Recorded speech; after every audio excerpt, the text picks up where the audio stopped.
प्रमाणे आहे तसे जे भी आहे आपल्या समस्या पूर्ण दूर होतील।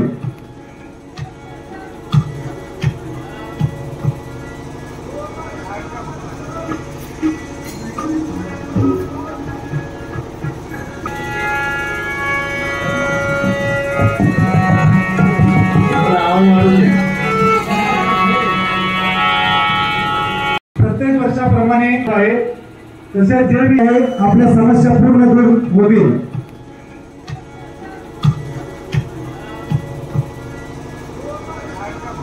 च्या इच्छेनं त्यांच्या शक्तीनं जे काय कार्य चाललेलं आहे पुरेपूर भक्तांना त्याचा आनंद भक्त म्हणतोय। भक्त एक काम विचारतो पण भक्तांची अनेक कामं त्या त्यांच्या संसाररूपी सागरातून तरुण जाण्यासाठी जी जी काय अडचण आहे त्या सगळ्या अडचणीवर मात करणारी ही रत्नाकर महाराज आमच्या गुरुनं जी काही भरभरून शक्ती दिलेली आहे। दत्त महाराज नवनाथ महाराज त्यांच्या साक्षीनं हे कार्य चालू आहे आणि त्यांचं कार्य ते मालक आहेत आणि त्यांच्यातला मी एक चाकर आहे। फक्त प्रामाणिकपणा जर चाकरान जर ठेवला तर मालक त्याच्यावर पाकच विश्वास देत असतो। कुणी काय जरी चाळी सांगितली प्रामाणिक चाकरावर तर मालक त्याचा विश्वास धरत नसतो। जेव्हा मालकाच्याच निदर्शनाला यावं त्या टाइमला त्याचा विश्वास उडत असतो। तसं आमच्या रत्नाकर महाराजांनी भरभरून शक्ती दिलेली आहे आणि याचा जास्तीत जास्त लाभ सर्वांना व्हावा हीच मेन उद्देश आहे। भक्ती कशी करायची आपण प्रत्येक जण देवाला जातो, प्रत्येक जण देवाला जातो पण 99% पुढे लोकांना गुरुभक्ती काय आहे हे माहित नाही। सद्गुरु विना सर्व पारत निरळकम। आता ज्ञानेश्वर महाराज तुकाराम महाराज त्यांचं आज 700 वर्ष आज आपण त्यांचं नाव घेतो। मग त्यांची का नावं घेतो ती काय आपल्या गोत्रावळातली आहेत का आपली ती आहेत का? त्यांची नावं का घेतो तर त्यांनी दिलेल्या गुरुच्या नाम जपाची ती पावर आहे त्यांची। नाम स्मरे निरंतर ते जाणारे पुण्य शरीर नाना दोषांचे गिरीवर राम नामे नस। गुरुनं दिलेल्या नामाचा जप जर तुम्ही केला गुरुवर विश्वास ठेवून तर तुम्हाला नाही काळ वेळ तया लागी। देव ही काय आहे आणि गुरु ही काय आहे तुम्हाला त्याचा दृष्टांत झाल्याशिवाय राहणार नाही। म्हणून रामदास स्वामीनं 4थ्या दशकात 3रा समास आहे किती 4थ्या दशकात 3रा समास आहे। रामदास स्वामीनं भक्ती कशी करावी 20 दशक 200 समास आहेत त्या 20 दशक 200 समासात 4थ्या दशकाचा 3रा समास आहे। नाम स्मरे निरंतर ते जाणारे पुण्य शरीर नाना दोषांचे गिरीवर गुरु नामे नासाठी। नामे पाषाण तरळे असंख्यात भक्त उधळले महापापी त्याची झाले परमपवित्र। हे रामदास स्वामींनी सांगितलेलं आहे आणि त्याची कृती करून बघा। तुम्ही कृती केल्याशिवाय उगा कुणालाही बोट लावू नका। आणि जरी नावं ठेवलं भक्ती करत असताना नाव ठेवणारी संख्या असते ज्या टाइमला तुम्हाला नाव ठेवते ती आणि तुमची टवाळी उठती त्या टाइमला तुमची प्रगती चालू झाली एवढं लक्षात घ्यायचं तुम्ही। कधी सुद्धा ज्ञानेश्वर महाराज तुकाराम महाराज एवढा त्याच्या संतांना त्रास नाही। जरी त्रास झाला तर आपले गुरु बघून घेतात। आपण ज्याच्यात चाकर आहे त्याला त्याची काळजी असते। म्हणून आमच्या रत्नाकर महाराजांनी या ठिकाणी जे काय हे व्यासपीठ चालवले त्यांच्या नावाशिवाय पाणी तर हलत नाही। कोण देव गुरुशिवाय देव नाही। म्हणून प्रत्येक ठिकाणी आज आपल्या भारतात परदेशात सुद्धा मंदिर असलेली आपण म्हणतो गुरुर ब्रह्मा गुरुर विष्णू गुरुदेव महेश्वरा गुरु साक्षात परब्रह्म तस्मै श्री गुरुवे नमः।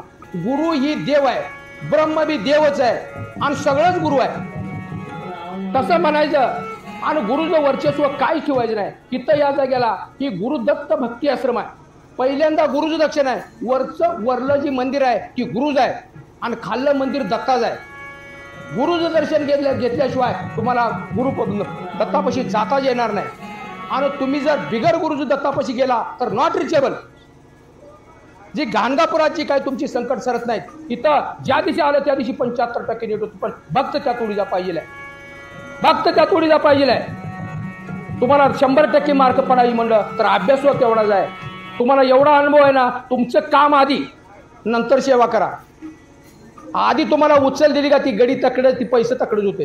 म्हणून काय काय महाराज लोक आधी सेवा घेतील ती मेलं तर चालेल। आम्ही तसं नाही आधी त्याला त्याच्या संकटातनं म्हणजे 75% नीट करायचं त्याचे संकट कमी करायचं ती मला माझ्या गुरुनं म्हणजे दिलेलं आहे. आणि 25% जे आहे ती राहिलेलं तुम्ही तुमच्या सेवेन करायचं आहे ती आमच्या गुरुजा आणि दत्त महाराजाचं ती आहे. तुम्ही त्या पद्धतीनं आम्ही सांगितलेल्याप्रमाणे तुम्ही जर सेवा केली तर तुमचं काही कमी होणार. मग गुरुला एवढं महत्व का? गुरुला एवढं महत्व का दिले? तर ज्या टायमाला ही कलियुग चालू होणार होतं त्या टायमाला ब्रह्मदेवानं कलीला सांगितलं. गुरुचरित्र अध्याय नंबर 2, गुरुचरित्र अध्याय नंबर 2 वही नंबर 23-24. गुरुला एवढं महत्व का? तर ब्रह्मदेवानं सांगितलं, ब्रह्मदेवे लिहिली दुष्ट अक्षरे गुरु कृपेते शुभ होती. ब्रह्मदेवान बघा, ब्रह्मदेवान जर तुमच्या नशिबात वाईट लिहिलेलं असलं तर गुरुजा जर तुम्हाला आशीर्वाद असेल, गुरुजा जर मनात असेल तर ती बाधा तुम्हाला बाधू शकणार नाही. हा बोल कवनाचा कुठल्या शास्त्र पुराणेचा गुरुचरित्र अध्याय नंबर 2 वही नंबर 23 आणि 24 लिहून घ्या. मी माझ्या पद्धतीचं बोला, ही ब्रह्मदेवानं कलीचा अवतार होताना मी सांगितलेलं आहे. त्याच्या पुढे जाऊन तुम्ही देवाचं नाव घेऊ नका. आता कसं मग तुम्हाला वाटणार काय तर बरं का, ज्ञानेश्वर महाराजांनी तुकाराम महाराजांनी शिदी त्यांच्या गुरुच्या नावानंच भिंती चालवल्या. आम्ही सुद्धा रत्नाकर महाराजांनीच हे सगळं केलेलं आहे. आणि दत्त महाराजाची त्यांनी सेवा सांगितली, नवनाथाची सेवा सांगितली. त्यांनी ज्या देवाची नावं मला सेवा करायला सांगितली त्याच्या व्यतिरिक्त फक्त कुलदैवत करून दत्त महाराज, नवनाथ महाराज आणि आदि रत्नाकर महाराज त्याच्यावरही एवढं चाललेलं आहे. बऱ्याच लोकांना सुद्धा कळना आणि बऱ्याच महाराज लोकांना सुद्धा कळना एवढं थोडक्या टाइमात इथं काय तरी गुरु शक्ती आहे. त्याच्या पुढे जाऊन आणि दत्त महाराजांनी स्वतः गुरु शिष्याचा संवाद आहे गुरुचरित्रात. दत्त महाराजांनी सांगितलेलं आहे, गुरुजी भक्ती करा. गुरुजी केलेली भक्ती आम्हाला आवडते.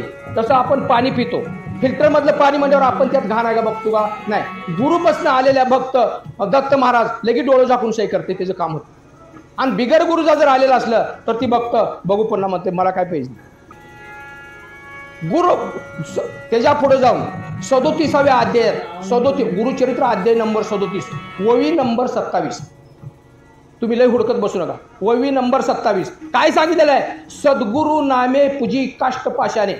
जशी ववी आहे तशी मी सांगतोय. सद्गुरु नामे पूजी काष्ट पाशाने. ते शुभ होती, ते देव होती आणि तेच कार्य करते. गुरुच्या नावनं, मराठीत सांगतो, गुरुच्या नावनं दगड आणि लाकडं जरी पूजलं तर तुमचं ते देव होतात, तेच कार्य करतात आणि तेच तुम्हाला शुभ करतात. मग इतकं महत्व की आज आमच्या रत्नाकर महाराजांचा सुद्धा ग्रंथ आहे. ज्ञानेश्वर महाराजांनी ज्ञानेश्वरी लिहिली. ज्ञानेश्वर महाराजांनी सगळं सांगितले, सगळी ज्ञानेश्वरी वाचली. कमीत कमी तुम्ही त्या ज्ञानेश्वरीतल्या एका ववीचं तर आचरण करा म्हणून सांगितलं. आचरण म्हणजे काय? तसं वागा. 14 विद्या 64 कळा तुमच्या तोंडपाठ आहे. द्या सगळं ग्रंथ पारायण सगळं तोंडपाठ आहे. आचरण नाही तुमचं. आचरण म्हणजे काय? दारू पिऊ नये दुसऱ्याला सांगतो आणि स्वतः दारू पिल्याशिवाय चालत नाही. त्याच्या तसल्या सांगण्यान मोर्चा चांगला सुद्धा बिघडल. तुम्हीची स्वतःची वाचा सिद्धी पाहिजे आहे त्या टायमाला पुढच्याला पडक पडत. म्हणून गुरुशी भजावे, गुरुरूप ध्यानाशी आणावे. देव गुरुपाशी आहे. वारंवार काय सांगू म्हणून तुकाराम महाराजांनी सांगितलं. तुम्ही आचरणात आणा, आचरणात आणा. तुम्हाला काय देव आहे? तुम्हाला आम्ही देवाचं दृष्टांत देऊ शकतो. आमच्या महाराजांना सांगितलं ह्याचा देवावर विश्वास नाही, महाराज याला एकदा आदम दृष्टांत द्या. तुम्हाला दृष्टांत दिल्याशिवाय एक 8 दिवसात सुद्धा काळ जाणार. पण तुम्हाला नुसता जर असं म्हणजे चुकीच्या मार्गाने जर नुसती जर टवाळी करायची असली तर त्याचा काही सुद्धा उपयोग होत नसताय. मग ती दासबोधात सांगितलेलं आहे, वाचाळाशी तंडू नये. काही केल्या वाचाळ जे आहे का नाही त्याला तंडू नका तुम्ही. काय वेळ वाया घालवताय? त्याला काय पटवून सांगताय? त्याला फक्त आडवलं आवाजीच कळते असं रामदास स्वामींनी सांगितलं. आणि स्वतःची स्तुती करणार, स्वतःची स्तुती करणार. जो स्वतःची स्तुती स्वतः करतो पडत मूर्ख म्हणून सांगितलेलं आहे रामदास स्वामी. पडत मूर्ख म्हणजे कसला? आपण मूर्ख आहे पण पडत मूर्ख ती लय मोठी डिग्री. त्याच्यासारखा दुसरा मूर्खच नाही म्हणून सांगितलं. आपण मूर्ख आहे पण पडत मूर्ख म्हणजे कसं आहे? त्याच्यासारखा दुसरा मूर्ख नाही. मग स्वतःची स्तुती स्वतः करायची नाही. आमच्या हितलं जी काय आमच्या गुरुचं जी काय अनुभव आहे, जी काय प्रचिती आहे ती आम्ही सांगत नाही. आमची भक्त गॅरंटी देते. भक्ताच्या गॅरंटीवर हे चाललेलं आहे. आमचं काय नाही, आम्ही सिंपलमध्ये महाराज ही पदवी आम्हाला नकोच आहे, फक्त तुमचं काम काय आहे सांगा. आणि कुठलंही काही माफ करा, आम्ही येणार आहे पण आमचं ऐकायला लागतो. मॅनेजर एखादा भला दारूड असू द्या, ही काय माझ्या वर्गातला जा, ह्याला काय कळतंय म्हणून जर तुम्ही प्रकरण टाकलं, त्यानं सही केल्याशिवाय तुमचं प्रकरण होत. तसं तुमचं काम करत असताना गुरुनं आणि देवानं जी विश्वास टाकलेला आहे महाराज लोकांवर, त्या महाराज लोकांची प्रसन्नता झाल्याशिवाय तुमचं कार्यच होत नाही. ह्याच्यासाठी गुरुभक्ती करा. आता काय काय लोकांच्या गळ्यात माळा आहे त्या, मी असे विचारतो इथं, तुझी माळ कोणाची आहे? नाही म्हणलं आम्ही वाळवंटाला गेलतो सर दुसऱ्या संघ, आणि तती एका महाराजाचं कीर्तन लय चांगलं वाटल्यावर त्याच्याकडून आम्ही माळ घातली. मग पुन्हा गुरुपौर्णिमेला इकडं तकडे काय जाता का नाही ना, त्याची पुन्हा गाठ बी नाही, ती कुठला आहे मला माहित बी नाही. कसं होईल? असं नाही चालणार. गुरु कसाही असू द्या, त्या गुरु शिवाय देवाला ते मान्य होत नाही. तुमची वेळ वाया चाललेली आहे. तुम्ही डायरेक्ट मोठी मोठी मंदिरं, मोठे मोठे महाराज बघून तुम्ही येडं होऊ नका. हे रामदास स्वामींनी सांगितलेलं आहे, मी पदरचं सांगत नाही. मी जे काय केलंय ते मी सांगतो. मला आता काय काय महाराज लोक विचारते ती, हे तुम्ही कसं साध्य केलंय? मी गुरुला मागितलेलं नाही, माझ्या गुरुन दिलेलं आहे, न मागता दिलेलं आहे. तुम्ही तुमची गुरुभक्ती करा. गुरुभक्तीशिवाय तुम्हाला साध्य होत नाही म्हणून सांगतो मी. हो, तर ह्याच्यासाठी गुरुवर किती विश्वास पाहिजे आहे? वेळ झाली तर होऊ द्या. गुरुवर किती विश्वास पाहिजे आहे? अध्याय नंबर 2.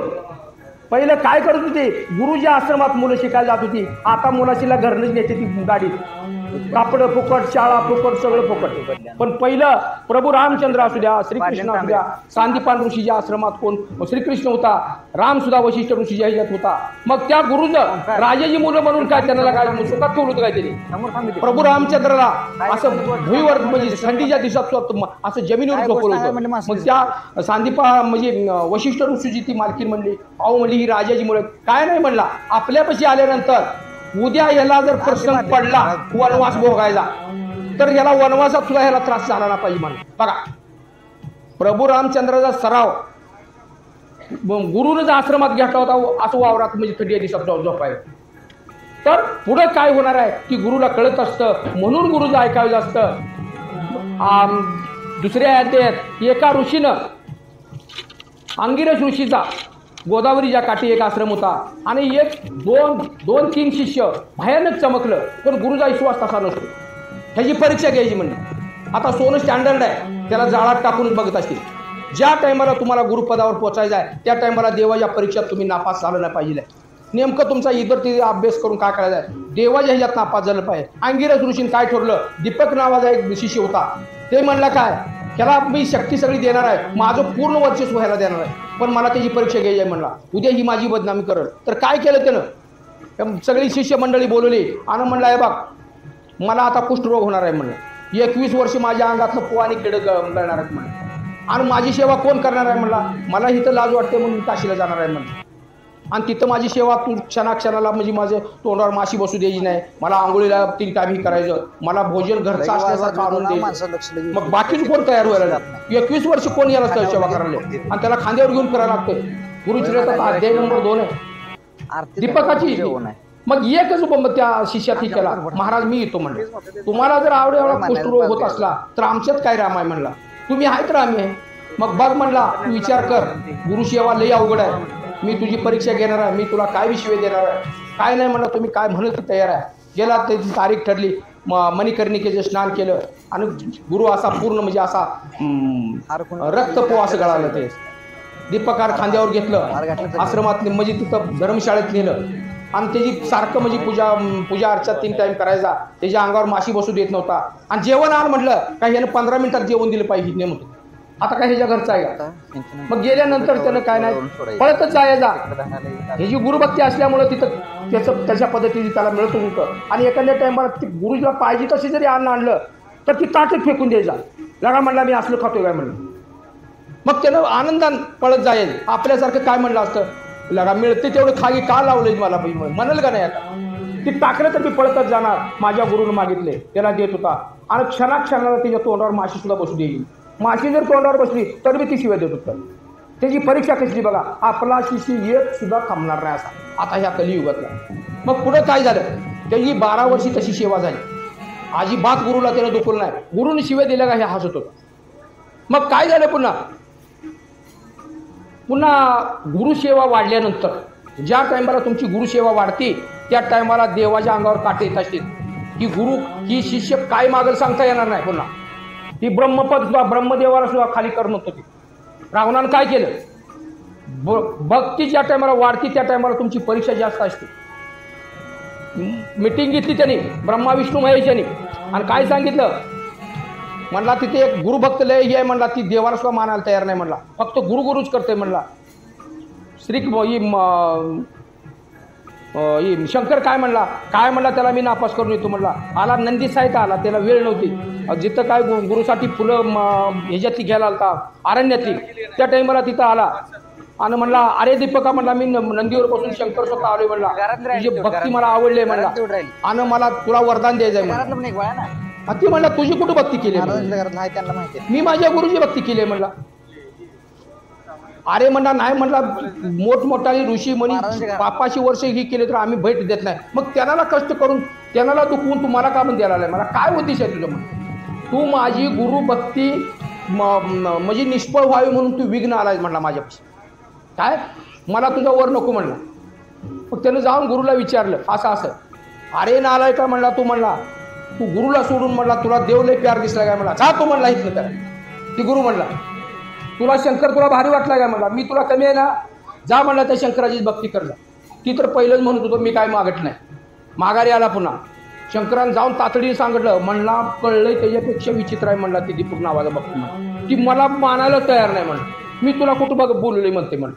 मग विष्णू म्हणला ह्याला कळल्याशिवाय पर्याय नाही म्हणलं, नाहीतर म्हणला ही भक्त काय करेल सांगता येणार, सगळ्या देवाधिकाला विघ्न पडले ते. पुन्हा लगेच स्वतः शंखचक्रपदा घेऊन स्वतः विष्णू तिथं आला. पण विष्णू आला म्हणला अरे दीपका म्हणला मागा तू म्हणला महादेवाला तू माघारी पाठवलीस म्हणला आणि तुला वर मी दिल्याशिवाय जात नाही म्हणला, मी मागत तर तू देशील कसं म्हणला. मागा म्हणला त्याला माघारी पिटावले म्हणला आणि आता आणि तू आलाय जर मला वर तुझा मागाय नाही म्हणला. मग त्याला काय म्हणला ओवीबद्दल जर सांगायचं असलं, मी तरी तुला भजत नाही, मी तरी तुला स्मरत नाही, बलात्कारे मज वर काय देशी वैकुंठ नायक. मी तरी तुला भजत नाही, मी तरी तुला स्मरत नाही, बलात्कारे मज वर काय देशी वैकुंठ नायका. म्हणजे काय, मी तर तुला बोललो नाही, मी तर तुझी सेवा केली नाही आणि जबरदस्तीने तुम्हाला का म्हणून वर द्यायला लागेल म्हणला. मागा म्हणला त्या शंकर आला म्हणून त्या गुरुला सांगायला गेलो म्हणला, मागा मला महाराज म्हणला माघारी जा म्हणते मला इतके दिवस सेवा करून म्हणलं, मला तुझा वर नको. अरे दीपका म्हणला मी तुला हात जोडतो म्हणला, तू माझ्याकडून काय तर का होणार पण घेतलं पाहिजे.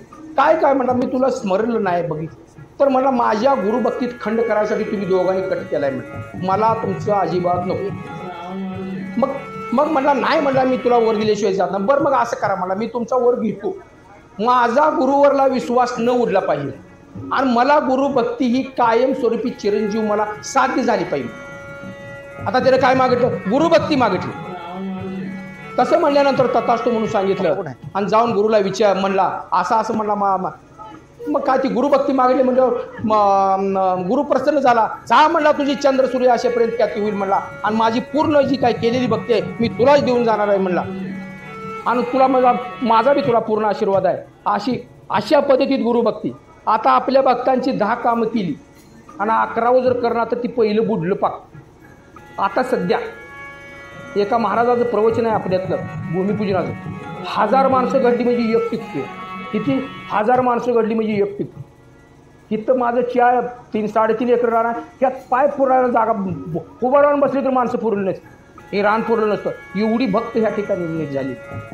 पण कसं आहे आपण नाराज व्हायचं नाही. जरी बँकेतलं फसवून जरी समजा प्रकरण गेलं तुमच्याकडे, काय एखाद्या मॅनेजरला गोड बोलून प्रकरण गेलं उदाहरण नाही, आता ती मॅनेजर बदली झाली तर त्याचं वसुलीपत्र खाली पडतं. आता या सन्निशा जोडीतला आम्ही बसमध्ये येतो, हे तुम्ही प्रामाणिकपणे राहिला तुम्हाला काय कमी पडतं आणि चुकीच्या मार्गाने गेल्यावर तुम्हाला कोणतर गाई करेल. तसं तुम्ही प्रामाणिकपणे भक्ती करा, गुरुभक्ती करा आणि झालं इथून पुढं तुम्ही आमच्या त्या बोर्डाने नियमान गेला 1 महिन्यात तुम्हाला दृष्टांत द्यायचं स्टॅम्प वरून दिलं. कोण बोलते, माझ्या ह्या रत्नाकर महाराजाची ही शान आहे. गुरु आर्यन दत्त पण आहे, काहीच न करुणी प्राणी गुरु नाम जपे वाणी तेने संतुष्ट चक्र पाणी भक्ता लागी सांभाळी नाम स्मरे निरंतर ते जाणारे पुण्य शरीर नाना दोषांच्या गिरीवर राम. तुमचं जर नामाचा जप एकाग्रतेने म्हणजे कसं, तुम्ही नाम जपाला बसला एकाग्रतेने, तुमच्या मागणं एखादी वरात जरी गेली तर तुमच्या कानांना ऐकली पाहिजे, चिमटा जरी घेतला तर तुमच्या या त्वचेवर चिटकलं ना पाहिजे. एकाग्रतेने आपलं कसं आहे, नाम जपाला बसलं एखादं काय तर भांड जरी वाजलं तर उठून शिवाय द्यायला लागलं, तसं नाही चालणार. एकाग्रता तुम्हाला समाधी लागली पाहिजे. एकम नित्यम विमल बच्चतम सर्वदी साक्षभूतम भावाधिकम त्रिगुणरहितम सद्गुरु नमामे. भाव भक्तीचा भोकेलाय. आता सध्या देवाकडे दुष्काळ कशाचा नाही, कशाचा आहे, भक्ती निरंतर सेवा. आता आपण कसं करतो, काय तर काम घेऊन येतो, कामापुरतं झाल्यावर पुन्हा काय काम आहे. ज्या टायमाला तुम्ही निरंतर सेवा करता त्या टायमाला तया मागे पुढे रक्षी नारायण मांडिल्या निर्वाण उडी घाली बुद्धीचा पालट नाशेल कुंती आणि होईल सदभक्ती येणे पैकी. आणि सदभक्ती झाली सद साक्षात्कार आणि होईल उद्धार तुमच्या पूर्वजांचा, तुमचा तर होईल पण पूर्वजांचा सुद्धा होईल. ही तुकाराम महाराजांनी 12 अभंग लिहिलेले आहेत, त्यातले निवडक त्यांनी स्वर्गातनं येऊन आपल्याला दिलेले आहे. त्याचा काय तर वापर करा. झालेले तुमचाही उशीर झाला म्हणताय म्हणजे तुमची दिलगिरी व्यक्त करतो. आणि ही जी काय तुमचं काय तर तुम्ही एकांतिक ज्ञानेश्वर महाराजांनी सांगितलं एक तर वही आचरणात आणा. काय देव काय तुम्हाला सांगणार नाही. देवानी भयानक परीक्षा घेऊन आमच्या प्रत्येक शब्दाला आमच्या रत्नाकर महाराजाचा आशीर्वाद आहे. आणि मी बोलत नाही, आमचे रत्नाकर महाराज बोलतात. आणि ह्याच्या या जर तुम्ही इथल्या नियमान जर गेला तर तुमचा प्रॉब्लेम असं म्हणून महाराज येणारच नाही. ही माझ्या रत्नाकर महाराजची आण घेऊन सांगतो. कुंडलिका श्री ज्ञानदेव तुकाराम राजाधिराजनाथ माधवानंद राजाधिराज गुरुनाथ समर्थ रत्नाकर महाराज की जय. नवनाथ महाराज जो चिंतन गुरुदेव दत्त. एक दृष्टांत माझा बोनू साखरे मी पहिलेच ऐकली होतो. बोनू साखरे म्हणला माझ्याकडे गाडी आहे, मला एक मळाई होऊ द्या म्हणला, आणि पोराला नोकरीला गेलं तुमच्यासमोर 24 तास मी येतो. मग मी म्हणलं तुझं पोरग किती विला आणि त्याला म्हणलं. मग त्याला मी म्हणलं तुला कशाही नोकरी पाहिजे. मला तर काही ज्ञान नाही म्हणला. आणि आता बँकेची भरती निघाली म्हणला आणि मी चाललोय, मला काही ज्ञान नाही. मी म्हणलं तुला जी येते ती साहेब विचारते. मी काय तुला जी काही येते तीच साहेब विचारते म्हणून. बनू साखरी मला आता आले.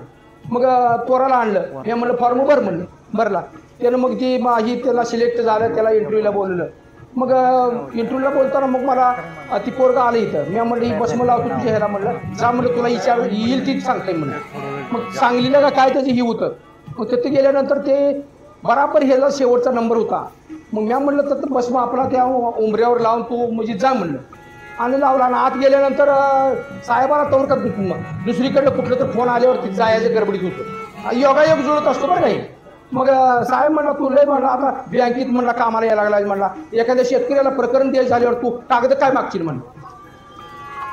मग ह्या बनू साखरेला आधीच त्याला हे कागद काढायला सांगतो गिरीच्या प्रकरणाला. काय बरोबर आहे बनू साखरे. मी त्याला काय म्हणलो तर तुला येईल तीच विचारतो.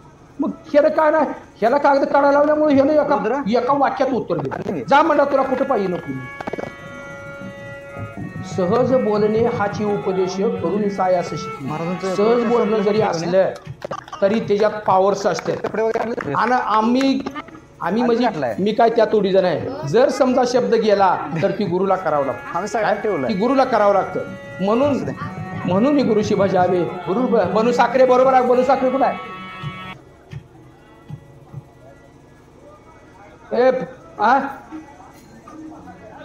ही बरगा रामायणातलं उदाहरण होईल. आमच्या प्रत्येक भक्ताला विचारा, नवनाथांनी कार्य केल्यानंतर एक नवनाथाचा ग्रंथ झालाय. जर बरं का नाही नवनाथांनी कार्य झालेलं एक ग्रंथ झालाय नवनाथ. आमच्या भक्ताचं असली जर उदाहरणं जर तुम्ही लिहून ठेवली तर आतापर्यंत 9 ग्रंथ होते. 9 काय अनुभव बरोबर आहे का.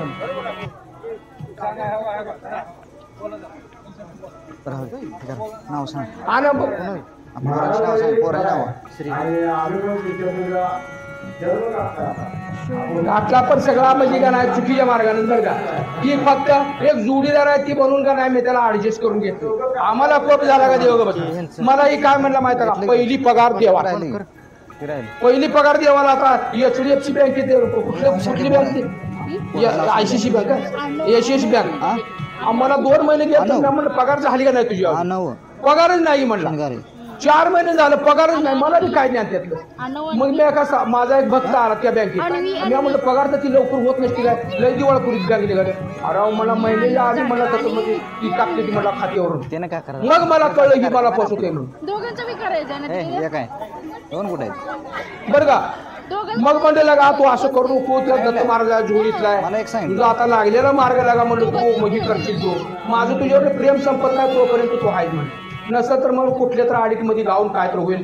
कसं काय करू नको तू काय तर ही कर म्हणलं. मग ते आता त्याला लवकरात लवकर एक 5-7-8 वर्ष झाली. एक सांग तुम्हाला पहिली पगार 7-8 वर्षांची झाली आहे आज. आता विचार काय? आता बोंबलते विचार 8 वर्षात पगार झाली ती बी निमित्त दिली म्हणजे त्याला ऍडव्हान्स म्हणून बरं का. हा ऍडव्हान्स म्हणून त्याला निमित्त दिले. त्यात तुझा संतुष्ट आहे. तुझं लक्ष लाभ हो, आनंद हो. तुझी बुद्धी तेवढी चांगली भगवंताने द्यावं दत्त महाराजा. आणि तुझा या ठिकाणी म्हणजे कार्य करण्याचं माझं काही एकट्याचं काम नाही. तुम्ही सगळ्यांनी मिळून जर केलं, मी इथं बसणार ही पळापळी ही वाढायच तर कोणी. तुम्ही फक्त सद्भक्तीने करा आणि पुन्हा ही करा. पुन्हा एवढी याची क्रेडिट नव्हती. मला म्हणला मी इलेक्शनात उभा राहायचं म्हणजे येऊ. मी म्हणलं तुला चेपल्या धारायचं म्हणून येत नसतो तू म्हणून. बरोबर आहे का. हा 1 नंबर न पडलं तिकडून कुंडली काय बरं.